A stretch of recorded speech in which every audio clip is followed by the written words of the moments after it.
শুরু করছি এখন প্রকাশ সঙ্গে আছি জি মাহমুদ। আজকে আমরা আলাপ করতে চাই পুঁজির কারবারি অর্থাৎ শেয়ার বাজার পুঁজিবাজার নিয়ে আজকে আলাপ করতে চাই। আলাপের জন্য আজকে আমাদের সঙ্গে স্টুডিওতে রয়েছেন ডক্টর মোহাম্মদ হেলাল উদ্দিন, সিডাপের গবেষণা পরিচালক, রয়েছেন আশিকুর রহমান, মিডিয়া সিকিউরিটিজের ব্যবস্থাপনা পরিচালক, এবং জনাব আলাবিন রয়েছেন সহযোগী অধ্যাপক accounting and information systems, Dhaka বিশ্ববিদ্যালয়। তিনজনকে স্বাগত আমাদের এই আজকের আলাপে এবং আজকের আয়োজনে। আমরা আজকে যেটা আলাপ করতে চাই যে বিএসইসির দেখলাম যে নতুন চেয়ারম্যান, নতুন কমিশন গঠন হলো। খন্দকার রাশেদ মাকসুদ তিনি বক্তব্য দিয়েছেন, মিডিয়ার সামনে ব্রিফ করেছেন, কথা বলেছেন। তিনি বলেছেন যে পুঁজিবাজার সামনের দিনগুলোতে খুব গুরুত্বপূর্ণ হয়ে উঠবে এবং সেই সঙ্গে যেন পুঁজিবাজার খুব বিশ্বাসযোগ্যতার একটি জায়গায় যায় সে লক্ষ্যে কাজ করবে নতুন কমিশন। এখন যে আলাপটি দিয়ে শুরু করতে চাই সেটা হচ্ছে প্রত্যেক কমিশনই যখন দায়িত্ব নেয় তখন তো এই ধরনের প্রতিশ্রুতি দেয় যে আমার কমিশন বাজারকে বিশ্বাসযোগ্য জায়গায় নিয়ে যাবে, পুঁজিবাজার উন্নয়নের জন্য কাজ করবে, প্রত্যেক প্রতিশ্রুতি দেয়। কিন্তু আলাপটা যেখান থেকে শুরু সেটা হচ্ছে অবিশ্বাসের ঘাটতি কেন হয়েছিল বাজারে, আগের কমিশন কেন বাজারকে নির্ভরযোগ্য করে তুলতে পারেনি, এ দিয়ে আলাপ শুরু করব। ডক্টর হেলাল, আমাকে শুরু করতে হবে? অবশ্যই।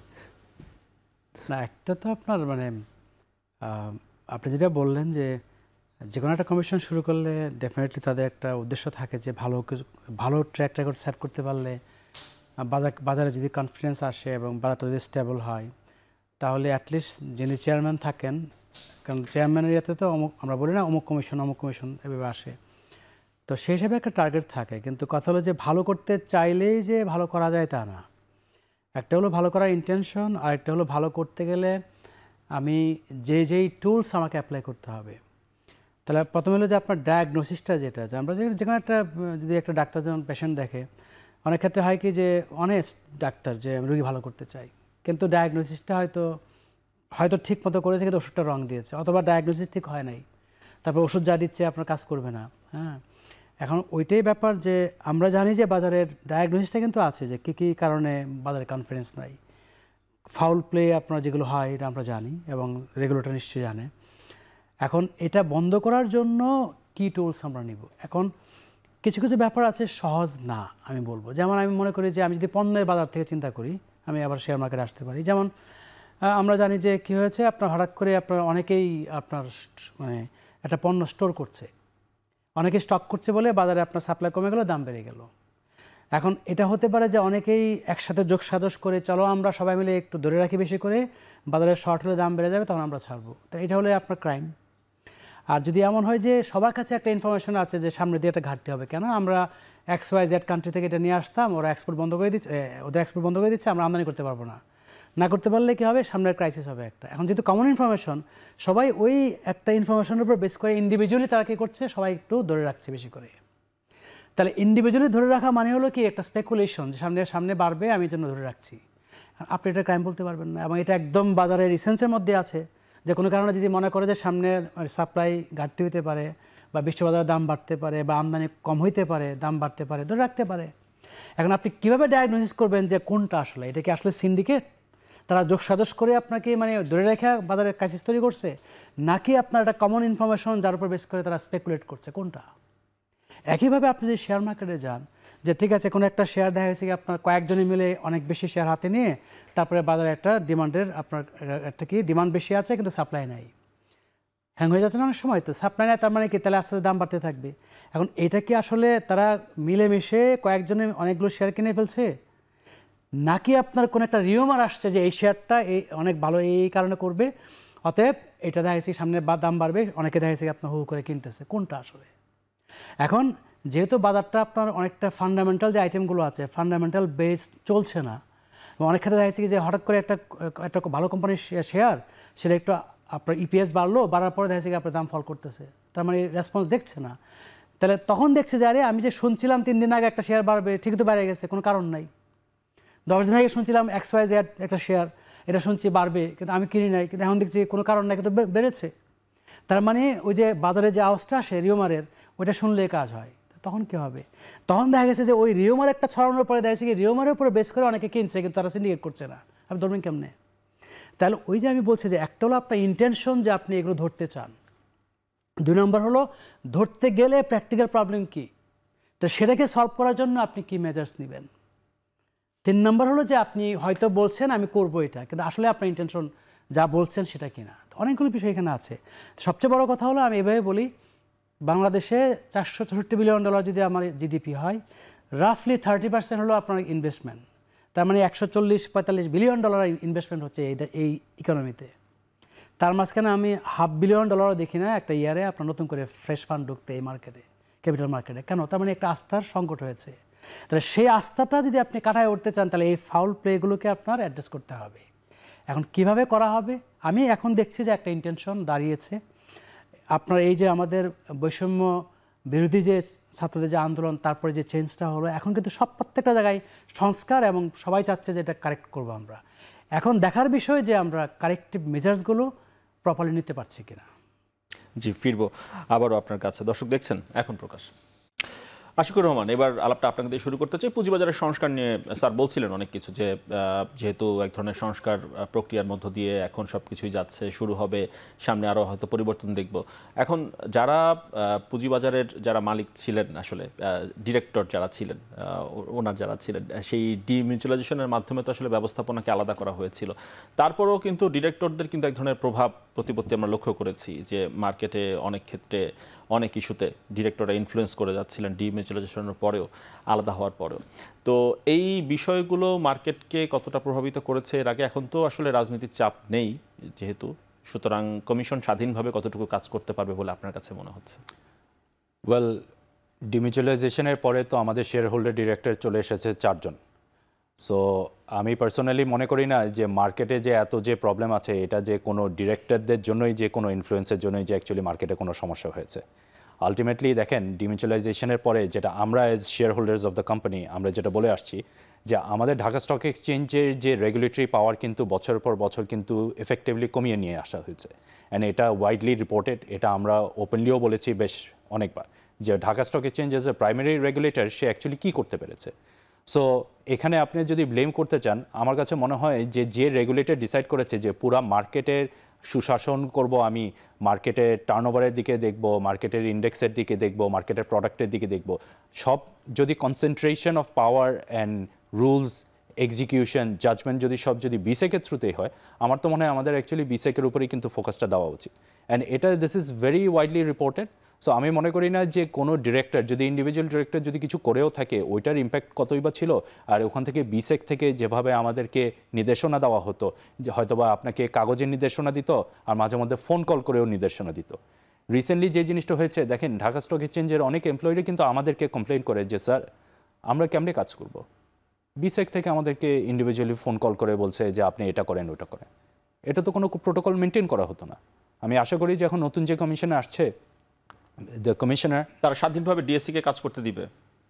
আশা তো করতে হবে আমাকে, আমরা আশা করব, আমরা ওইটা চেষ্টা করব। অ্যান্ড আমি অলসো মনে করি যে এখন ঢাকা স্টক এক্সচেঞ্জও বোঝা উচিত যে তাদেরও নিজেদের কিছু ইন্ডিপেন্ডেন্স ক্রিয়েট করা উচিত, তাদের নিজেদেরও কিছু I think fight back policy একটা ক্রিয়েট করা উচিত, যে হয়তো বা আমার এমপ্লয়ীদের সাথে যে ঢাকা স্টক এক্সচেঞ্জের যে টিম আছে, ম্যানেজমেন্ট টিম আছে, ওদের সাথে আমাদেরকে from the independent board who have recently joint to the shareholder directors to the management, এ প্রশ্ন নিয়ে আসবো স্যারের কাছে। হ্যাঁ, আমরা সবাই মিলে কিন্তু বলতে হবে ম্যানেজমেন্টকে যে দেখেন, যদি কোনো কারণে আপনি বিসেক থেকে মনে করেন যে আপনাকে কিছু নির্দেশনা দেওয়া হচ্ছে which is beyond protocol, you have to speak up. না, এর আগে আমরা লক্ষ্য করেছিলাম যে কোনো কোম্পানিকে হয়তো লিস্টেড করতে চায়নি ডিএসসি, প্রাথমিকভাবে তারা বলেছে তারা লিস্টেড করতে চায় না, কিন্তু বিএসসি থেকে আমরা দেখেছি যে সরাসরি সেটাকে লিস্টেড করে ফেলা হয়েছে, বা করার জন্য প্রেশার। হ্যাঁ, অ্যাবসলিউটলি ডিএসসির অবজেকশন আমলে নেওয়া হয়নি। হ্যাঁ, তো এখানে তো ডিরেক্টরদের তো অ্যাকচুয়ালি এখানে ভূমিকা ছিল না।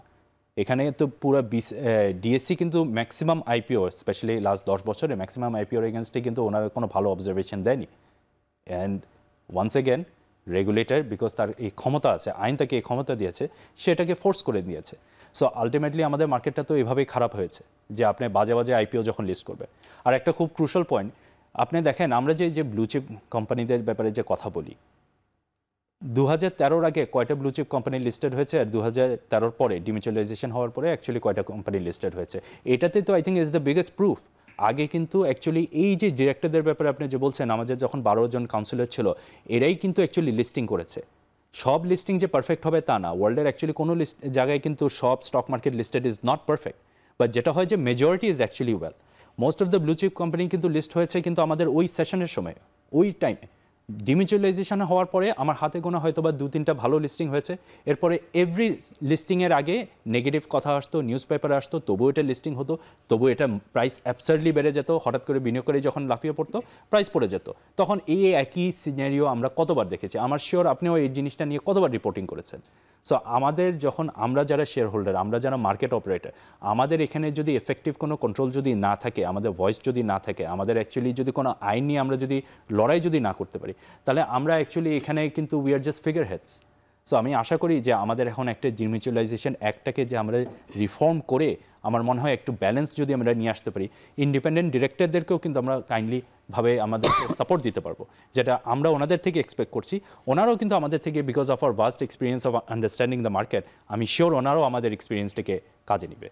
জি, আলামিন স্যার, আপনার কাছে আসতে চাই। আমরা যদি এর আগের শিবলি কমিশনের কথা বলি, শিবলি কমিশন যখন আসলো মার্কেটে, তখন আমরা দেখলাম বিনিয়োগকারীদের মধ্যে এক ধরনের আশার সঞ্চার হলো যে স্যার হয়তো পুঁজিবাজারের ব্যাপক সংস্কার কার্যক্রম করবেন। আমরা শুরুতে দেখলাম যে অনেক অনিয়মিততায় জরিমানাও করা শুরু হলো, একের পর এক জরিমানার খবর আমরা দেখলাম, বিভিন্ন রকম কারসাজির অভিযোগে জরিমানা। কিন্তু এই প্রক্রিয়াটি হঠাৎ করে আমরা দেখলাম যে হারিয়ে গেল, কমে গেল। মানে সেটির পেছনে কি কারণ কাজ করেছে, থেমে যাওয়ার পেছনে কি কারণ কাজ করেছে বলে আপনার বিশ্লেষণ কি বলে? মানে শুরুতে তো খুব উদ্যোগ ছিল, মার্কেটও খুব চলছিল, চাঙ্গা ভাব ছিল, আস্তে আস্তে স্তিমিত হয়ে গেল কেন সেই প্রক্রিয়াটি?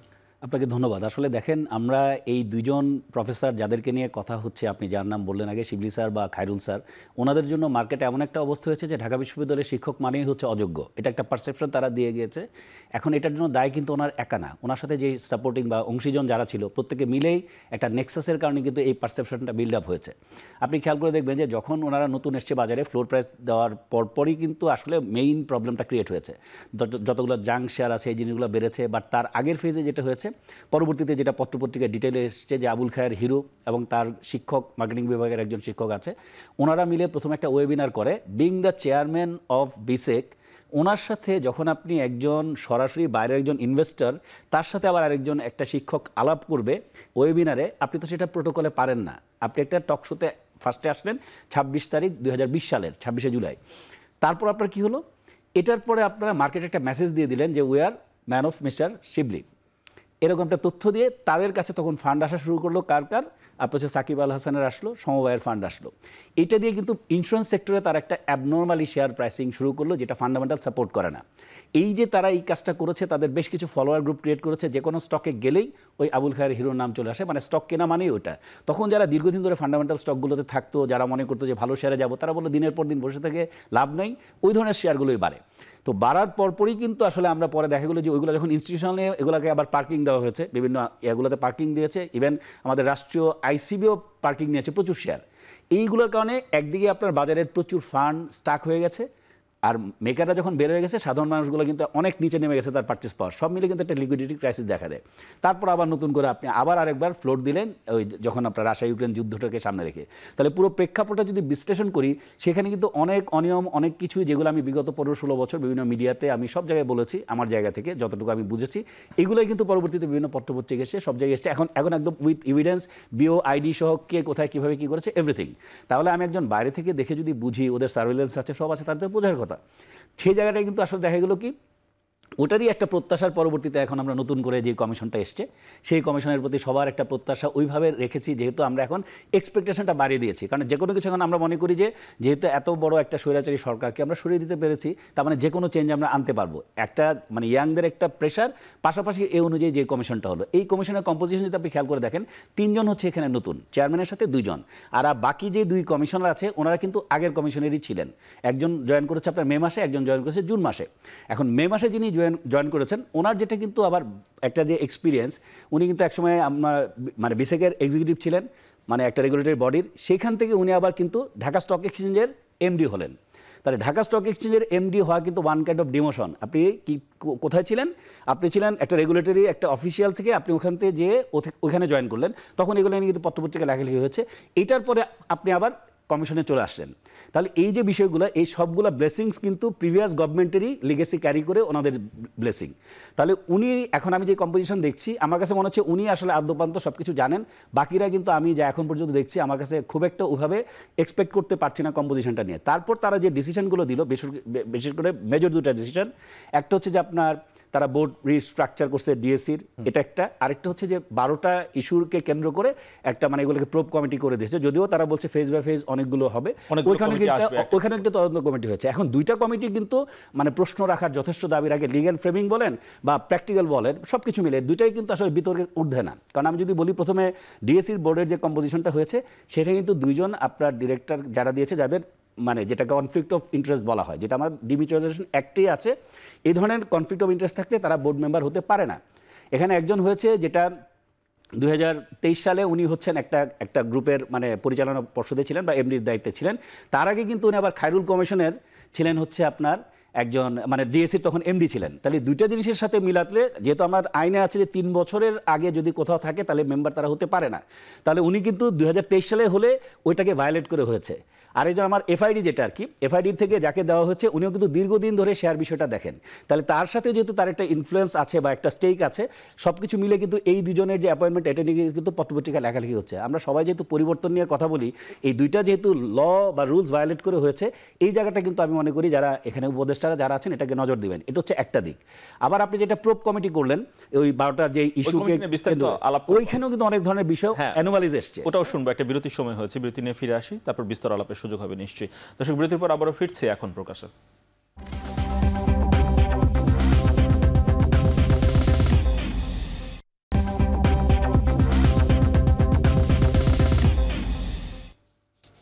বিরতির পর আবারও ফিরে এলাম এখন প্রকাশে। পুঁজির কারবার নিয়ে আলাপ করছি। ডক্টর হেলাল, আলোচনার এরপর যে আপনার কাছে ফিরতেছি সেটা হচ্ছে, যেহেতু ডিএসসির পরিচালনা পর্ষদ নিয়ে কথা হচ্ছিল, স্বতন্ত্র পরিচালক আপনি নির্বাচিত হয়েছেন, আপনি মনোনীত হয়েছেন, এজন্য অভিনন্দন আপনাকে।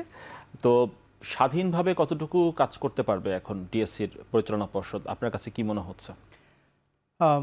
এখানে আপনার স্বাধীন পরিচালক, তো এই স্বাধীন শব্দটা অনেকে আবার আমি দেখছি ব্যাখ্যায় বিভিন্ন পত্রিকা যখন লেখে, হ্যাঁ, যেমন একটা স্টোরি আমি দেখলাম যে কি বলে আপনার ডিএসসি স্বাধীন পরিচালক নির্বাচনে স্বাধীন না, এরকম টাইপের অনেক কিছু কনফিউশন আছে। আমি মনে করি স্বাধীন বলতে স্পন্সর ডিরেক্টর যারা, ঠিক আছে, তারা তো দেখাইছে কি যে এখানে এই ডিএসসিতে যত আয় বা যত কিছু হবে তার একটা সরাসরি একটা অংশ স্পন্সর ডিরেক্টররা পাবেন, লায়ন্স শেয়ার। আর যারা ইন্ডিপেন্ডেন্ট তারা দেখবে যে শুধুমাত্র তো যে যখন শেয়ার মার্কেটে টাকা নিয়ে আসে এই এক্সচেঞ্জ ফ্লোরে অনেক টাকা নিয়ে যারা আসতেছে, তো সেখানে তাদেরও ইন্টারেস্টটা একটু অ্যালাইন করার জন্য। কিন্তু এখানে মনে রাখতে হবে যে স্পন্সর ডিরেক্টর এবং স্বাধীন ডিরেক্টর তারা কিন্তু কম্পিটিং কোনো ব্যাপার নয়। কারণ ঢাকা স্টক এক্সচেঞ্জকে যদি এফেক্টিভলি রান করতে হয় তাহলে এই 13 জনে মিলে হলো গিয়ে আপনার বোর্ড 13 জনে মিলে এই সব কিছু করবে, এবং মধ্য এবং দীর্ঘমেয়াদে যেটা কিনা সবার জন্য ভালো সেটাই সাস্টেনেবল হবে, এবং ওই ইন্ডিপেন্ডেন্টরা কিছু নিবে না, বরং এটা বেনিফিটটা বরং যারা স্পন্সর ডিরেক্টর তারাই পাবে। ফলে লজিক্যালি এটা হচ্ছে কিনা। এখন একটু আগে যে কথাটা আসছে যে রোলটা বিসিকের কি হবে, আপনার মনে করেন যে ডিএসসির যারা হ্যাঁ বোর্ড তারা কি করবে, সেখানে মনে রাখতে হবে কিন্তু কমপ্লিমেন্টারি রুল। এটা কিন্তু আসলে একেবারেই কমপ্লিমেন্টারি রুল। আমি একটা এক্সাম্পল শুধু দেই যে 2010 সালে আমি যখন মার্কেটে যখন আপনার বাবল তৈরি হয়ে যায়, বাবল হওয়ার পরে 3150 কোটি টাকা ডেইলি টার্নওভার ছিল। আজকে টার্নওভার কোথায় আসছে আমি যদি একটু অ্যাবনর্মাল বাদ দিয়ে দেখি 500 কোটি টাকা। তার মানে 5 ভাগের 1 ভাগ আপনার ডিমান্ড হয়ে গেছে টার্নওভার যদি আমি দেখি। সাপ্লাই কত হয়েছে? সম্ভবত রাফলি 4 গুণ হয়ে গেছে 10 থেকে। তা আপনার সাপ্লাই যদি 4 গুণ হয়ে যায় আর ডিমান্ড যদি 5 ভাগের 1 ভাগ হয়, তো এই মার্কেটে কী হবে? অতিরিক্ত সাপ্লাইয়ের কারণে প্রাইস ফল করতে থাকবে। আর প্রাইস ফল করতে থাকলে আপনি কী করবেন? আপনি বলবেন যে আরে বাবা প্রাইস ফল করলে তো আবার আমার ডিসক্রেডিট, আমি যদি কমিশনের চেয়ারম্যান হয়ে থাকি তাহলে কোনোভাবে একটা ফ্লোট দিয়ে দিই। আপনি ফ্লোট দেওয়া মানে কি? ফ্লোট দেওয়া মানে হলো এই সেকেন্ডারি মার্কেটের স্পিরিটটা হলো লিকুইডিটি অফ অনারশিপ। যে আমি একটা বাড়ি কিনলে এটা দেখছি আমার কেনা এবং আবার বিক্রি করতে গেলে অনেক সময় লাগে। শেয়ার মার্কেটে আসলে আমি অ্যাসেট কিনছি, আমি আজকে কিনছি পরশুদিন বিক্রি করতে পারছি, রাইট? এখন আপনি যখন ওই এক্সেসিভ সাপ্লাই কারণে যখন আপনি একটা ফ্লোর প্রাইস দিয়ে দিলেন তাহলে কি আপনি সেল করতে পারছেন না, তার মানে এই অ্যাসেটটা লিকুইডিটি থাকছে না। তাহলে ফিলোসফিক্যালি এবং প্র্যাকটিক্যালি আপনি কী করছেন? কেউ এই মার্কেটে আসতে চাইবে না যে ভাই কোথায় লিকুইডিটি, আমি ধরে 1 বছর ধরে বসে আছি বিক্রি করতে পারছি না। তাহলে এখন এই মুহূর্তে কী করা উচিত? যদি এক্সেসিভ সাপ্লাই থাকে তাহলে আপনি কতটা সাপ্লাই নিয়ে আসবেন, তাহলে বিসেককে ঠিক করতে হবে এটা। আর বিসেক যদি বলে যে আমি এই পরিমাণ সাপ্লাই আনতে চাই, তাহলে তারপর আবার কী হচ্ছে, ডিএসসিকে আবার সেখানে দেখতে হবে যে সাপ্লাইগুলো যে যাবে একদম দেখতে হবে যে কোন আইটেমটা আসছে, তার প্রসপেক্টটা কী, এবং যে ডিসক্লোজারগুলো আছে সেগুলো ঠিক আছে কিনা।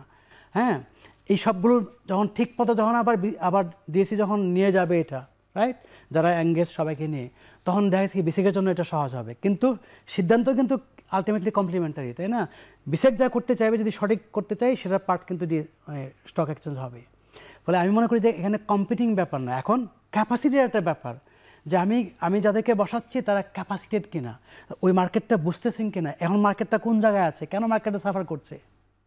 হ্যাঁ, এখন এই জায়গাগুলোতে আমি মনে করি যে আমাদের অতীতে আমরা ঘাটতি দেখেছি, এবং গত কমিশনের ক্ষেত্রে আমি যেটা দেখেছি যে তারা মনে করেছে যে আমরা ডিকটেট করব এবং ডিএসসির ফ্লোর থেকে এগুলো করে দিবে, তাহলে সেটা হলো তো আলটিমেটলি এখানে যে ক্যাপাসিটি আছে ডিএসসি যাই আছে সেটাকে আপনি নালিফাই করে অকার্যকর করে দেওয়া রাইট এক ধরনের।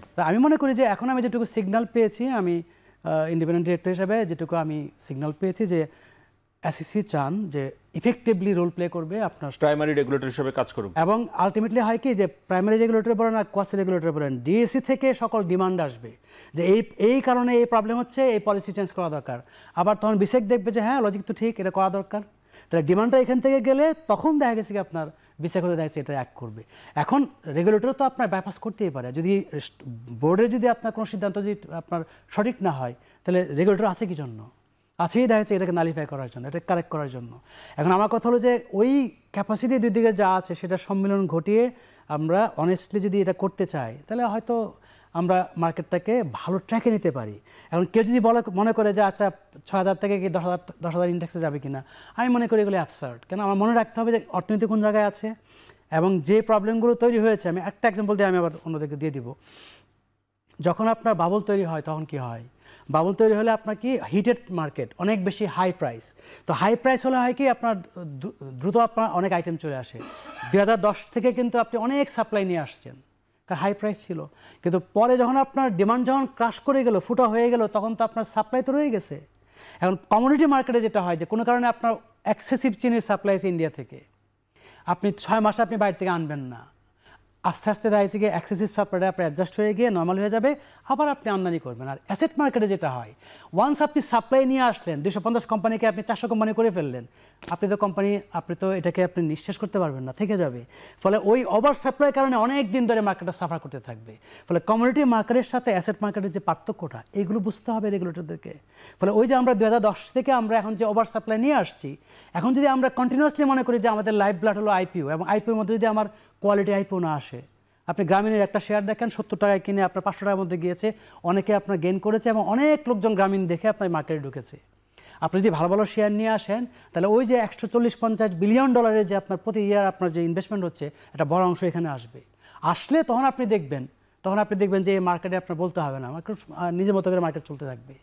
ফলে সে জায়গাটা আমি মনে করি যে এই কমোডিটি মার্কেটের সাথে অ্যাসেট মার্কেটের যে পার্থক্য আছে, এবং আমরা যে স্টক বিল্ড আপ করলে যে অ্যাসেট মার্কেটে নিঃশেষ হবে না, এটা যে মার্কেট সাফার করে থাকবে, এটা মাথায় নিয়ে যদি আমরা চিন্তা করি তাহলে খুব তাড়াতাড়ি মার্কেট উঠে যাবে মনে করার দরকার নাই। বরং মার্কেটে ফাউল প্লে যদি স্টপ হয়ে যায়, যদি রাইট ট্র্যাকে চলে আসে, আস্তে আস্তে সবাই মার্কেটে ঢুকবে, আস্তে আস্তে টার্নওভার বাড়বে, ঠিক আছে। একটা পর্যায়ে আমরা তখন দেখবো যে না আমাদের সাপ্লাই বাড়াইতে হবে, তখন আমরা সাপ্লাই একটু পুশ করলাম। ফলে আমি মনে করি যে একটু সিস্টেমেটিক ওয়েতে চিন্তা করে মনে আগাইতে হবে। জি, দর্শক দেখছেন এখন প্রকাশ।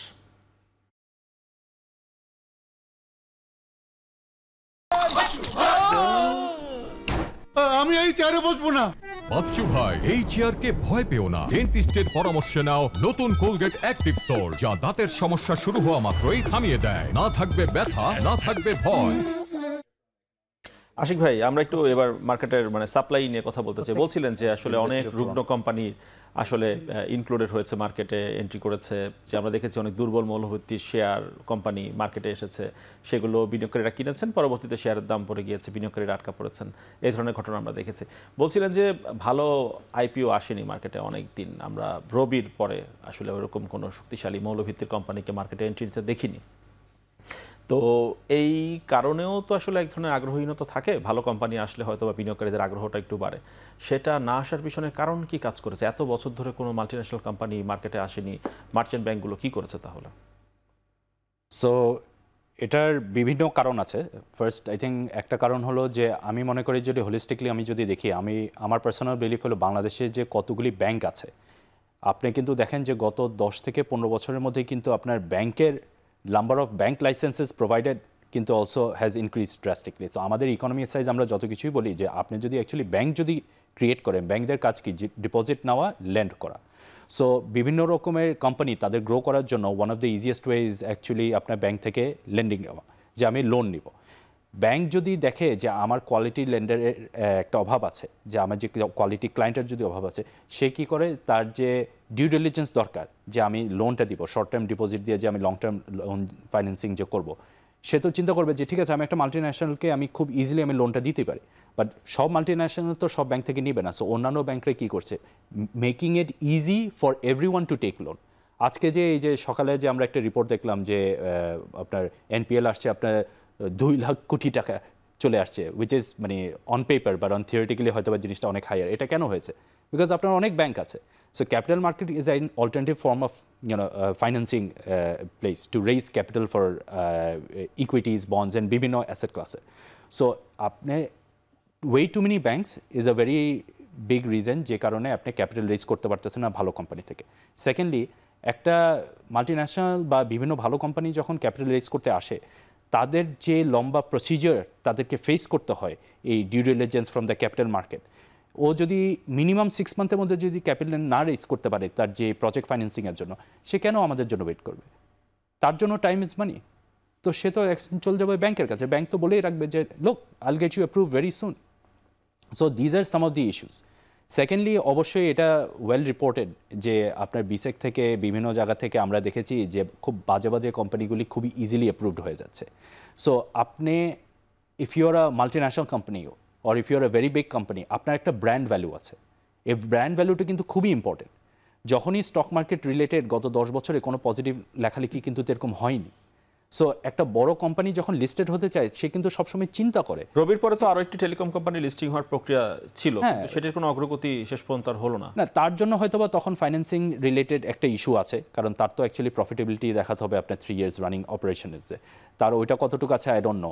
সেও আবার এটা স্টাডি করে দেখছে যে ফ্লোর প্রাইসের জন্য সে অ্যাকচুয়ালি যে ফান্ডটা রেইজ করতে চাচ্ছে আদৌ কি ওইটা মার্কেট থেকে রেইজ করতে পারবে না। তো মার্কেটের সঙ্গে আছেন, আর কোনো মাল্টিন্যাশনাল কোম্পানি কি ইন্টারেস্টেড কিনা মার্কেটে এন্ট্রি নেওয়ার আই থিংক কোনো খবর আছে? আই থিংক আমাদেরকে আগে স্টক মার্কেটের ব্র্যান্ড ভ্যালুটাকে রেডি করতে হবে, ভালো করতে হবে, ওদেরকে আউটরিচ করতে হবে। দেখেন, ওনাদের তো স্টক মার্কেটের ব্যাপারে খুব ভালো আইডিয়া আছে, বাট আপনি যদি ওখানে লিস্টেড হন, ওনাদের শেয়ার যদি খুব হাইলি ম্যানিপুলেটেড যদি হয়ে যায়, এই জিনিসটা ওনারা ডিল করতে চায় না। বিকজ ওনারা এখানে ওনাদের শেয়ারের ভ্যালুর জন্য ওনারা আসেনি, they want to raise capital, good governance compliance maintain করতে চাচ্ছে।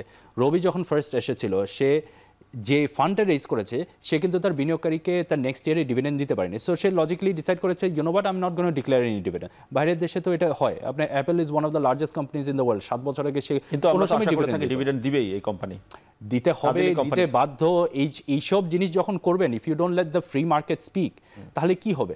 সো এই জিনিস যখন দেখে অন্যান্য মাল্টিন্যাশনাল কোম্পানি, কি আপনার অ্যাকচুয়ালি কি ইন্টারেস্টেড হবে? আমি জাস্ট একটা পয়েন্ট কমপ্লিমেন্ট করি।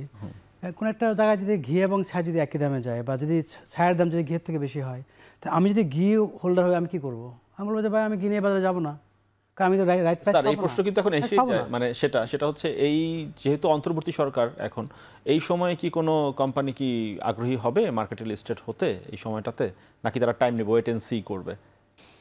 অ্যাকচুয়ালি আমি যেটা মনে করছি, এটা তো আসলে কোনো গভর্নমেন্টের বিষয় না। বিষয় হচ্ছে, আর রবি নিয়ে যে আপনারা অনেক ভালো কথা বলছেন, রবি তো আমি কিন্তু ভালো কোম্পানি দেখছি না। 8 পয়সা আর্নিং যখন লিস্টেড হয়েছে, অনলি 8 পয়সা। এবং আপনার সাথে চেয়ারম্যান সাহেব সাথে কানেক্ট হয়েছে যখন নো ডিভিডেন্ড দিয়েছে, আমার তখন খেয়াল আছে।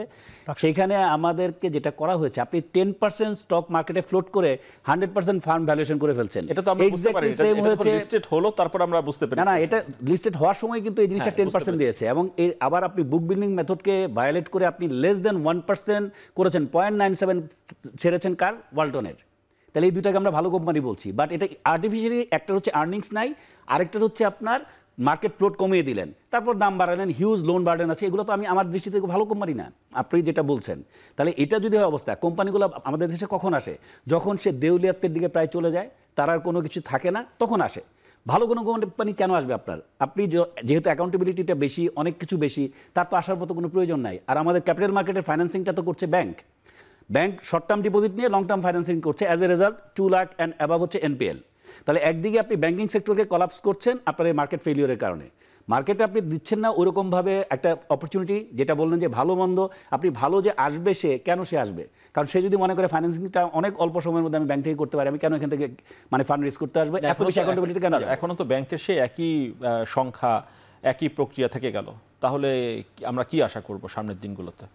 সামনের দিনের প্রত্যাশার ক্ষেত্রে তো আমরা অনেক কিছু রাখতে পারি, পরিবর্তনের কারণে প্রত্যাশাটা বেশি পরিমাণ বেড়েছে, বাট বাস্তবায়ন আমরা যা দেখছি বা যেসব স্টেপস দেখছি তাতে আমার মনে হচ্ছে না যে খুব দ্রুত আমরা যে আশা করছি এমন তো হবে। নয় যে ব্যাংকগুলো আর আসলে এই কোম্পানিগুলোকে যে লোন দিবে না লং টার্মের জন্য, তা তো না, শর্ট টার্মে তারা লোন দিবে, বিষয়টি কি এমন? তা তো হয়নি এখনো, আগের প্রক্রিয়া তো হয়নি, সেটা হয়নি। বাট আমরা বলছি যে ফাইন্যান্সিং এর যে মেজর যে মডিউলগুলোতে যে কারণে আর কি অল্টারনেট সুইচগুলো হচ্ছে, সেই জায়গায় যদি বেসিক প্রশ্নটাতে আপনি যান তাহলে কিন্তু আমি ইকুইটি ফাইন্যান্সিং, লং টার্ম ফাইন্যান্সিংটা ক্যাপিটাল মার্কেট থেকে হওয়ার কথা, এটা সব জায়গায় হয়, কিন্তু ওরকম পরিবেশ নাই, টাইম নাই, বা ওইভাবে যেভাবে পাওয়ার কথা বেশি সময় লেগে যাচ্ছে, ওইসব কারণে হচ্ছে না। কিন্তু আমি মনে করি সবটা একটা ব্যালেন্সিং দরকার। বাট এখন যেহেতু পলিটিক্যাল প্রেশার নাই, কাজ করার সুযোগ অনেক আছে, এই সংস্কারের জায়গাগুলো তৈরি হচ্ছে যে আমরা কোনো মেগা প্রকল্প দেখতে পারি যে আসলে পুঁজিবাজার থেকে ফান্ড রাইজ করা হচ্ছে, যদি দেখতে পারি আমরা, তাহলে হয়তো উদাহরণ তৈরি হবে এই বিষয়গুলোতে।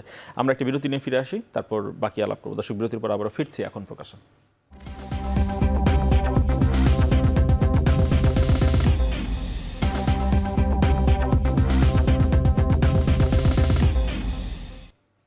বিরতির পর আবারও ফিরে এলাম। এখন প্রকাশ্যে আলাপ করছি পুঁজির কারবারি প্রসঙ্গে। ডক্টর হেলাল, বিগত কমিশনের আরও কিছু বিষয় নিয়ে কথা বলতে চাই আমরা। তারা কিন্তু মার্কেটকে চাঙা করতে বেশ কিছু উদ্যোগ নিয়েছিল, তার মধ্যে একটি সংস্কার প্রক্রিয়া আমরা দেখেছি যে যেসব কোম্পানি ডিলিস্টেড হয়ে গিয়েছিল বা দুর্বল রুগ্ন কোম্পানি, সেগুলোর পর্ষদ পুনর্গঠন, সেগুলোকে আবার নতুন করে চাঙা করা, এই ধরনের উদ্যোগ তারা নিয়েছিল। একটি কোম্পানি হয়তো ফুললি ফাংশন, দু একটি কোম্পানি করেছিল, বাকিগুলোর উদ্যোগ হয়তো সফল হয়নি। এই বিষয়গুলো যে আগের কমিশন যে করেছিল সেগুলো পুরোপুরি সফল না হওয়ার পিছনে কি কারণ কাজ করেছে? এছাড়া আরও উদ্যোগ দেখেছি আমরা যে বিএসসিসি থেকে আনক্লেম ডিভিডেন্ড যেটা নিয়ে, সেটা নিয়ে একটি তহবিল গঠন করা হয়েছিল, এইটিও কি মার্কেটে কাজ করেছে কিনা? অনেক তো উদ্যোগ আমরা দেখেছি বিগত কমিশনের, সেগুলো ফাংশন কতটুকু করেছে বা করেনি কেন? আমি এভাবে বলবো যে ওখানে কমিশন অ্যাক্ট করে নাই, অ্যাক্ট করেছে আপনার চেয়ারম্যান। কমিশনের মধ্যে আপনার আলটিমেটলি কিন্তু বেসিক কিন্তু একটা কমিশন এবং সব সিদ্ধান্ত কমিশনের নেওয়ার কথা, কিন্তু আমরা দেখেছি। এবং আপনি একজনকে, একটা কোম্পানিকে না তোমার ক্যাশ দিতে হবে, এটা তো বেসিকে বলার কথা না। মানে আমি হচ্ছে যে এটা শেয়ার হোল্ডাররা যদি গভর্নেন্স ঠিক থাকে, তারা ঠিক করবে যে এটা কি রিইনভেস্ট করবে, তারা কি করবে সেটা তারা ঠিক করবে। এবং আপনি যে ভেঙে দিয়েছেন, যে লোকগুলোকে নিয়েছেন, সেখানে আপনি কি যারা কিনা এফেক্টিভলি রোল প্লে করতে হবে এমন কাউকে নিয়েছেন, নাকি জাস্ট আপনি লয়াল কিছু লোকজনকে নিয়ে বসে দিয়েছেন, দিয়ে তারপরে আপনি ডিকটেট করেছেন আপনার মতো করে? ফলে ঢাকা স্টক এক্সচেঞ্জ এবং ঢাকা স্টক এক্সচেঞ্জের একটা বোর্ড, সেটাকে আপনি কাজ করতে দেন নাই। এবং আপনি যখন আপনি কিছু পানিশমেন্টের ব্যবস্থা করেন, ঠিক আছে, সেখানেও কিন্তু আপনার দেখা গেছে যে আপনার ইনডিসক্রিমিনেট করতে হবে। আপনি যে ডিসক্রিমিনেট করেন, যে কাউকে আমি দেখাচ্ছি কি আপনার 10 টাকা থেকে 100 টাকা চলে গেলে আমি নোটিশ দিলাম না, আরেকজন 10 টাকা থেকে 13 টাকা চলে গেলে আমাকে নোটিশ দিয়ে দিলাম, তাই না? এগুলি কিন্তু সাংঘাতিক প্রবলেম করে। ফলে প্রথমে কিছু চটকদার আমরা বেশি দেখেছি। আপনি প্রথমে কি হলো, আমি দেখলাম যে শুরু হলো কি আপনার এই যে জেড ক্যাটাগরি শেয়ার দেওয়া শুরু হলো। ভাই, আপনি বিসেক থেকে আপনি চেয়ারম্যান, আপনি মনে করছেন যে সব জেড ভালো করে ফেলবেন, চাইলে হয়ে যাবে? এরা যে রুগ্ন হয়েছে, এরা যে জেডে চলে গিয়েছে, এর একটা হিস্ট্রি আছে না? হ্যাঁ, তো এগুলি করে আপনি কি করেছেন, তখন ছোটো ছোটো শেয়ারে আপনার দেখা যাচ্ছে কি হঠাৎ করে অনেকে দাবিত হয়েছে, দাবিত হওয়ার পরে তারপরে কী হলো, মোমেন্টাম তৈরি হলো, ছোটো ছোটো শেয়ার অনেকে ঢুকলে দাম বাড়ছে, আচ্ছা ইন্ডেক্স বাড়তেছে মানে কি, আপনার যখন 5,000 ক্রস করলো তখন হঠাৎ করে আপনার কী করলেন, মার্জিনের রুল চেঞ্জ করে ফেললেন। আমি ওনাকে পার্সোনালি জিজ্ঞেস করলাম যে আপনি কেন করলেন? মানে এমন ঘটনা দেখেছি আমরা, সকালে এক রকমের নোটিফিকেশন, বিকালে আরেক।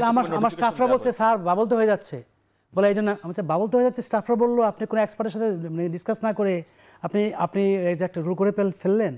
তাহলে আপনার যদি এমন হয় যে 4,999.99 আপনি দেখেছি, আপনি বললেন যে আপনার 0.75 আপনার মানে মার্জিন, তাহলে 5,000 হলে আপনি বলবেন যে 0.5 মার্জিন, তাহলে আলটিমেটলি কী হবে? তখন আপনি এটাকে কীভাবে ভারসাম্যে নিয়ে আসবেন? তখন কি আপনার ওই যে 0.75 থেকে যখন 0.5-এ যাবেন, সবাইকে তাহলে সেল করে দিবে? কেমন অ্যাডজাস্ট করবে? আমি দেখলাম কোনো চিন্তা ভাবনা, কোনো কিছু নাই, জাস্ট আরবিট্রারি অনেক কিছু করেছে। এবং প্রথমে একটা হাইপ তৈরি করা হয়েছে যে হ্যাঁ অনেক কিছু করে ফেলবে, পরে দেখা গেল যে ডিএসসিকে আপনার রোল প্লে করতে দেওয়া হয় নাই, সিকিউরিটি এক্সচেঞ্জ কমিশন হিসেবে অ্যাক্ট করে নাই, এবং কিছু পছন্দের লোককে বিভিন্ন জায়গায় আপনি বসায় দিয়ে আপনি ডিকটেট করলেন কেন বিক্রি করো।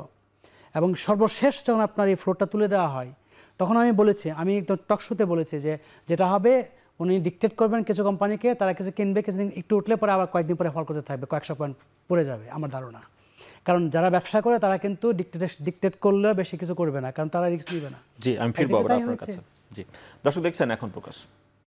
আশিকুর রহমান, মানে আমরা তো দেখি, আমি জাস্ট একটা কথা দিয়ে শেষ করে দিই, সেটা হলো অনেকগুলো আমি স্টেপ নিয়েছি, কিন্তু যদি রং স্টেপ হয়, step itself it doesn't matter. আমার কথা হলো যে আউটকামটা কি, ফলে আমার কাছে যেটা মনে হয়েছে অনেক কিছু প্রথম দিকে সই হয়েছে, পরের দিকে আমরা দেখেছি কোনোভাবেই এটা সেপারেট করতে পারি নাই। হ্যাঁ, এখন আপনি যদি আমি যদি একটা এক্সট্রিম এক্সাম্পল দিই, হ্যাঁ, যে আপনার যেই অ্যালিগেশনগুলো আমরা দেখেছি মানে বিসেকের শীর্ষ পর্যায়ের সাথে বিভিন্ন ধরনের আপনার যে আমরা রিউমারগুলো শুনেছি, সেগুলো তো আমি দেখি না এই মার্কেটে ক্লিয়ার হতে এবং একটা পর্যায়ে বুঝতে যে না এটা পারসেপশন রং ছিল, হ্যাঁ, আসলে দেখা যাচ্ছে এগুলো ক্লিন ছিল। এগুলো এখন আমার মনে হয় যে যেহেতু তদন্ত কমিটি হয়েছে অনেক কিছু হয়তো বেরিয়ে আসবে। ফলে আমি মনে করি যে এটা কিছু অনেকগুলো স্টেপ নিয়েছে, ইট ডাজন্ট মিন যে রাইট স্টেপ নেওয়া হয়েছে। এবং আপনি যখন কিছু পলিসি নেবেন, নেওয়ার পরের দিন আপনি বলবেন যে আমি রিভার্স করলাম, আরেকটা পলিসি নিলাম, পরের দিন বললাম রিভার্স করলাম, তার মানে কি 1, 2, 3টা পলিসির পরে তখন যারা স্টেক হোল্ডার তারা বলবে আচ্ছা পলিসি নিয়েছে আমরা একটু ওয়েট করি দেখি টিকে কিনা এটা, তার মানে এই যে আপনার ইনএফেক্টিভ হয়ে যাচ্ছে। এগুলো কিন্তু অনেক আমরা দেখেছি আগে হয়েছে। আশিকুর রহমান, তদন্ত কমিটির যে আলাপটা করতে চাই, যেহেতু বিএসসিসি তদন্ত কমিটি তদন্ত করবে, মার্কেট নিয়ে তো দীর্ঘদিন ধরে আপনার কাজ, কোন কোন জায়গা থেকে এখন তদন্তটা শুরু করা উচিত, কোন কোন জায়গা থেকে কার্যক্রম শুরু করা উচিত? ওয়েল, আমরা তো we are actually very happy যে there is a banking commission independent probe হচ্ছে। আমার পার্সোনাল ওপিনিয়ন হলো যে আপনি যদি মানে বিসেক স্পেসিফিক যদি দেখেন, শুধু যে বিসেক হচ্ছে তা না, আপনি এখানে অনেক merchant bank, broker, asset management company, মানে ফুল ক্যাপিটাল মার্কেট ইন্টারমিডিয়েট, এটা বিসেক নিজেরা কতটুকু করতে পারবে আমি ঠিক শিওর না। ওনারা অ্যাটেম্প নিচ্ছে, এখন আমি আশা করব যে এটা রাইট হবে, বাট আমি মনে করি যে ক্রেডিবিলিটি যদি করতে চান and independent probe would have been better. হ্যাঁ, যে আপনার with complete blanket all over the capital market. এটা আমি জানি না এটা কি অ্যাকচুয়ালি করা হবে নাকি না, আমাদের ডিবিএ থেকে তো একটা দাবি ছিলই। বাট এখন যেটা হচ্ছে যে ওনারা শুরু করেছে, আপনার 2 জন আসছে আপনার কী বলে এএমসি থেকে, one is a deputy attorney general, একজন আসছে এনবিআর থেকে, আর আরেকজন হলো executive director of BSEC. Past commissioners and chairman are gone, but majority of BSEC is still here. So এখানে কতটুক মানে organisation from the top fully বিসেককে আপনার প্রুভ করবে, ইন্টারমিডিয়েটকে প্রুভ করবে, এই 5 জনকে দিয়ে করা যাবে নাকি না, বিকজ অলরেডি পেপারে কিন্তু বিভিন্ন মানে কনফ্লিক্ট অফ ইন্টারেস্ট নিয়ে কথা হচ্ছে। এটাকে আমরা বিএসসি নিজের তদন্ত নিজেই করতে পারে কিনা, মানে এই ধরনের করতে চাইলে তো করতে পারে, মানে আপনি ক্রেডিবিলিটির ব্যাপারে থাকবে কিনা সেই। হ্যাঁ, আমি অনেকটুকু মনে করি কি, সত্যি কথা বলতে অনেকটুকু এটা মনে করি যে আমি এটাকে ফুললি নেগেটিভ হিসেবে না দেখে আমি মনে করি অ্যাকচুয়ালি রেজাল্টের উপর নির্ভর করবে যে অ্যাকচুয়ালি কত হচ্ছে। ধরে নেন সে যে 12টা পয়েন্ট নিয়ে সে তদন্ত করছে, ধরে নিচ্ছি যে এই 12টা দিয়েই সে করবে, শুধু এই 12টার মধ্যে কিন্তু আমরা নিজেরাও বুঝি যে অবভিয়াসলি এখানে অ্যাবসোলুটলি রেগুলেটরের বিভিন্ন লোক had to be involve. So আমরা যদি রেজাল্টের মধ্যে যদি দেখি যে অ্যাকচুয়ালি আপনার অন্যান্য এমসি, অন্যান্য ব্রোকার, অন্যান্য ইন্টারমিডিয়েটকে আপনি বেশি হাইলাইট করছেন, ইন্টারনাল এমপ্লয়ীদেরকে আপনি কোনো কিছু করছেন না, তখন তো আমরা এই নিজেরাই মনে করবো যে ওয়েল ইটস নট ক্রেডিবল। হ্যাঁ, বাট যদি রেজাল্টে হয় যে না ইটস অ্যাকচুয়ালি থরো, অ্যান্ড আমরা নিজেরাও দেখে যদি এই জিনিসটা সারপ্রাইজ হয়, তো তখন হয়তো বা আমাদের এখন কারেন্টলি যে একটা কনফিউশন বা সাসপেশন থাকতে পারে, এটা তো তখন আমাদের উপর চলে যাবে। এখানে একটু খুব ক্লিয়ার করে বলি, আমার কাছে অ্যাবসলিউট একটা আইওয়াশ ছাড়া nothing more than that. Exactly eyewash ওয়ার্ডটা বলবো আমি, এই জন্য আইওয়াশ, কারণ আপনি ধরেন যেই ইস্যুগুলোর নাম লিখেছে এখানে আপনি প্রত্যেকটা জায়গায় দেখবেন এই ব্যক্তিগুলোকে যখন আপনি অলরেডি পত্রিকায় লেখা হয়েছে এগুলোর পেছনে কারা ছিল, তারা কিন্তু বহু আগে দেশের বাইরে চলে গেছে অনেকেই। হ্যাঁ, তারপর আপনি ধরেন ফাইন্ডিংস আসলো যে mister X, mister Y, mister Z এতে ইনভলভ, কিন্তু তাদের কোনো বাই নেমের অ্যাকাউন্টে দেখবেন কিছু নাই। কারণ আমরা যেসব অ্যাকাউন্টকে ফ্রিজ করতে দেখেছি, পরে দেখি ওই অ্যাকাউন্টে কোনো শেয়ারই নাই, যেসব ব্যাঙ্ক অ্যাকাউন্ট ফ্রিজ করা হচ্ছে সেখানে কোনো টাকাই নাই। তার মানে ব্যাপারটা কি, আপনি দিন শেষে একটা ফাইন্ডিংস নিয়ে আসবেন যেখানে যেসব ব্যক্তি ইনভলভ তাদেরকে না ধরে সারা বাজারের উপরে এটা একটা নেগেটিভ ইম্প্যাক্ট পড়বে। কারণ ধরেন যারা ফান্ড রেজ করার, যারা ফান্ড বের করার, যারা টাকা নিয়ে যাওয়ার, সেগুলো কিন্তু তারা সব নিয়ে গেছে। এখন যারা সাধারণ বিনিয়োগকারীরা এখানে পার্টিসিপেট করেছিল, লুজার হবে তারা। কারণ আপনার তো এটার নামটা দিয়ে আপনি এটা করছেন, দিচ্ছেন, কিন্তু ইফেক্টিভলি আউটপুটে যখন যাদের নাম দেখবেন তাদের দেখা গেল অ্যাকাউন্টে কোনো টাকাই নাই। তাহলে কি করা উচিত ছিল? আমি মনে করি এখানে কমিশনের প্রথম কাজ করা উচিত ছিল বিগত 10 বছরে কারা প্লেসমেন্ট নিয়েছে, প্লেসমেন্টের মাধ্যমে কিন্তু মার্কেটের লিকুইড ফান্ডগুলো বাইরে চলে গেছে। তাহলে প্রথম তাদের কাজ করা উচিত ছিল একটা প্লেসমেন্ট কারা কারা নিয়েছে, আপনি কমন কিছু নাম পেয়ে যেতেন, তাহলে সেইগুলোকে সর্টিং করে তাদের বেনিফিশিয়ারি কারা কারা, এইগুলো থেকে আপনি যখন জিনিসগুলোকে বের করতেন তখন তাদের দেশের স্থাবর সম্পদ যেগুলো আছে সেগুলোকে আপনি ফ্রিজ করতেন, আর বাইরে যেটা আসে পাচার হয়ে গেছে সেটা আনার চেষ্টা করতেন। এইটা হলে ইফেক্টিভলি কিছু হতো। বাট এখন যেটা হচ্ছে, আপনি যত ফাইন্ডিংসই নিয়ে আসেন, যাই নিয়ে আসেন, যারা এগুলোর সাথে মাস্টার মাইন্ড তারা ধরাছোঁয়ার বাইরে থাকবে। সাধারণ মানুষের জন্য এটা একটা প্যানিক ছাড়া অন্য কিছু না। কারণ আপনি তো এসে অ্যাপ্রোচই বুঝতে পারেন আপনার কী কী করা উচিত ছিল। 10 বছরের বেশি বা 15 বছরের বেশি সময় প্লেসমেন্টে রিপিটেডলি কিছু কিছু গ্রুপ, ছোট ছোট কিছু মার্চেন্ট ব্যাংকের প্রেসিডেন্ট বলেন, এই বলেন সে বলেন, তারা নিজেরা একটা ব্রোকারেজ হাউসের মালিক হয়ে যায়। আপনি তার অ্যাকাউন্ট ফ্রিজ করলেন, যাই দেখেন অ্যাকাউন্টে কোনো টাকাও নাই, শেয়ারও নাই। তাহলে মার্কেটের মেসেজ কি? আমি সুশাসন নিশ্চিত করতেছি, বাস্তবতা কি? আসলে কিছুই নাই। তাহলে আমি যদি বলি যে মোটা দাগে যে অ্যাপ্রোচে তারা আগাচ্ছে সেটা রাইট অ্যাপ্রোচ না। কারণ মেইন ম্যানিপুলেশন হয়েছে, বিসেকের বেশ কিছু হাই অফিসিয়াল ইনভলভ ছিল, তাদেরকে আপনি কী করবেন? ডিএসসির বেশ কিছু অফিসিয়াল ইনভলভ ছিল, কী করবেন? যারা প্লেসমেন্ট নিয়েছে, এটা এনবিআর বলেন, ব্যুরোক্রেট বলেন, সব জায়গায়। তাহলে আমাদের যে জিনিসটা দরকার সেই জায়গায় আমরা না যেয়ে যে জিনিসটা যাচ্ছি, মার্কেটের সস্তা পপুলারিটির জন্য খুব সুন্দর কথা এগুলা, বাট বাস্তবতায় আমি বলবো যে আলটিমেটলি কিছুই আমি দেখছি না। যাই আপনি বের করেন তাদেরকে খুব একটা তেমন কিছু করা যাবে না যারা মাস্টার মাইন্ড, অন্যদেরকে আপনি ধরতে পারবেন। তো আমি মনে করি এটা আমার কাছে মনে হয় বাজারে সাধারণ বিনিয়োগকারী কিন্তু এখনও আপনি দেখাচ্ছেন আগস্ট মাসে 40% লেনদেন বেড়েছে, বাট সাধারণ বিনিয়োগকারী যারা এতদিন ছিল, আপনি তো একটা প্যাটার্ন থেকে হুট করে তো আপনি 180 ডিগ্রি অ্যাঙ্গেলে রিভার্স করতে পারেন না। তারা এতদিন যে শেয়ারগুলোতে যারা ট্রেডিংয়ে ছিল তার তো দিন দিন ফান্ড এরোশন হচ্ছেই, তার মানে তার লিকুইডিটি আরও স্টাক হয়ে যাচ্ছে। নতুন যারা ফান্ড নিয়ে আসতেছে তারা আবার ধরেন সেই বোর্ড রিস্ট্রাকচার হচ্ছে, আমার বেশ কিছু ছাত্র আপনার ইন্ডিপেন্ডেন্ট ডিরেক্টর, তাদের টিওআর দেখলাম কি, তাকে বের করতে হবে যে এনপিএল কেন হয়েছে, পলিটিক্যাল ইনভলভমেন্ট কী ছিল, রেমিটেন্স ফ্লোতে কী আছে। তাহলে এইগুলো থেকে যা বের হবে, দেখা গেল যা খুঁজে বের করা হয়েছে ওই সব লোক টাকা পাচার করে বাইরে চলে গেছে, এটা আপনি অবজারভেশন দিলেন, বাট টাকা তো ফেরত আনা অনেক টাফ। তাহলে আমরা অনেক কথাই বলছি, সুশাসন বলছি, বাট যারা ডিপার লেভেলে ঢুকছি, দিন শেষে দেখছি প্রাপ্তির জায়গাটা আমি তেমন কিছু দেখছি না। বাট হ্যাঁ, আগে কিছুই হতো না, হচ্ছে, এটা একটা সান্ত্বনা হইতে পারে, জায়গা আসলে সান্ত্বনা হইতে পারে, আমি আশা বলবো না, সান্ত্বনার জায়গা। আচ্ছা, বিরতি নিয়ে ফিরে আসি আবার এখন প্রকাশ।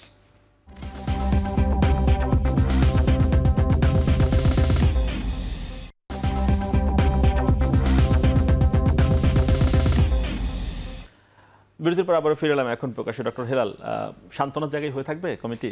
না, আমি এই জায়গাটা একটু ডিফার করি যে কোনো একজন চোর চুরি করে তারপরে খেয়ে ফেলছে, আমি চিন্তা করছি ওর ধরে লাভটা কি, ও তো খেয়ে ফেলছে, ও ধরে তো কিছু পাবো না, রাইট? এটা হতে পারে না। বরং এখন যদি আপনার, আমি অন্যভাবে বলি যে আচ্ছা, তাহলে এই বর্তমান যে সিকিউরিটি এক্সচেঞ্জ কমিশন, তাদের কি হাত ছিল যে লোকগুলো এগুলো করেছে তাদেরকে আটকে রাখার, বিদেশ যেতে না দেওয়ার, তারা যে টাকা পাচার করেছে সেটাকে ধরে রাখা ছিল না? তাহলে আলটিমেটলি কী হয়েছে যে এখন তারা যখন আপনার ক্ষমতা মানে কমিশনে এসছে, আসার পরে এখন যা আছে তা নিয়ে আপনাকে অ্যাক্ট করতে হবে। তাহলে যারা করেছে যদি আপনি আইডেন্টিফাই করতে পারেন, আপনি যে প্লেসমেন্টের কথা বলছেন, যদি আপনি ঠিকমতো আইডেন্টিফাই করতে পারেন, করার পরে যাই আছে সেখান থেকে একটাও যে আপনি আইডেন্টিফাই করলেন তারা কালপিট। 2 নম্বর হলো তাদেরকে কিছু পানিশমেন্ট, মানে কি কিছু অ্যাসেট যাদের আছে, হ্যাঁ, সেই অ্যাসেট যদি লিকুইডেট করতে পারেন আপনি কোনো একটা আপনার রিয়েল এস্টেট অ্যাপিলেট ট্রাইব্যুনাল করে, ঠিক আছে, তাহলে আপনার অ্যাটলিস্ট কিছু এক্সাম্পল সেট করা হবে যে তুমি চলে যেতে পারো, বাট স্টিল কালপিট হিসাবে এই সোসাইটিতে তাকে ধরা হবে, আইডেন্টিফাই করা হবে, এবং কিছু পানিশমেন্ট থাকবে, হয়তো দেশে আসতে পারবে না, আসলে ধরা হবে, প্লাস কিছু অ্যাসেট যেগুলো আছে সেগুলো লিকুইডেট করা হবে, করে তারপরে এটা দিয়ে খানিকটা কম্পেনসেট করা হবে। ওরকম যদি নাই হয় যে হ্যাঁ ধরলে কিছু পাওয়া যাবে না, কিছু করলাম না, তাহলে ওটা কিন্তু আমার মনে হবে যে কই একটা তো নাম কাস্তে একটা তদন্ত কমিটি করবে, সেটা তো করে নাই, বলবে না এটা? জি, আশকুর রহমান। কমপ্লিটলি একমত যে পানিশমেন্ট যদি না হয় আপনি ক্রেডিবিলিটি স্টক মার্কেটে আনতে পারবেন না। কারণ আমরা নিজেরাও অ্যাটলিস্ট ব্রোকার হিসেবেও যে আমরা যেটা পার্টিসিপেট করে দেখেছি, যে আমার বিনিয়োগকারী সবসময় বলে যে দেখেন, আপনারা আমাদেরকে বারবার বলেন যে সেফ যদি থাকতে চান ফান্ডামেন্টাল শেয়ারে বিনিয়োগ করেন, শেয়ারগুলি বাড়ে না, অন্যদের শেয়ার বাড়ে, কোনো পানিশমেন্ট হয় না, পানিশমেন্ট হলেও টাকা জমা দেয় না, এরকম অনেক রুমার শোনা যাচ্ছে। সো আমি মনে করি যে এক্সাম্পলারি পানিশমেন্ট শুধু জাস্ট এক্সাম্পলারি করার জন্য না, যে এফেক্টিভভাবে যদি ডিসাইড করি যে অ্যাকচুয়ালি রুট কজগুলি যেটা ছিল, যেটা আমরা অ্যাকচুয়ালি পার্টিসিপেন্ট আমরা 3 জন কিন্তু অলরেডি বলেছি এটার ব্যাপারে, এখানে যদি মানে বিসেক বলেন বা ইন্ডিপেন্ডেন্ট কোনো প্রোব যদি অ্যাকচুয়ালি হয় অ্যান্ড দেন আইডেন্টিফাই করা হয়, টাকা কতটুকু ফেরত আসলো না আসলো is a completely different story, but punishment হতে হবে, আইডেন্টিফাই করতে হবে।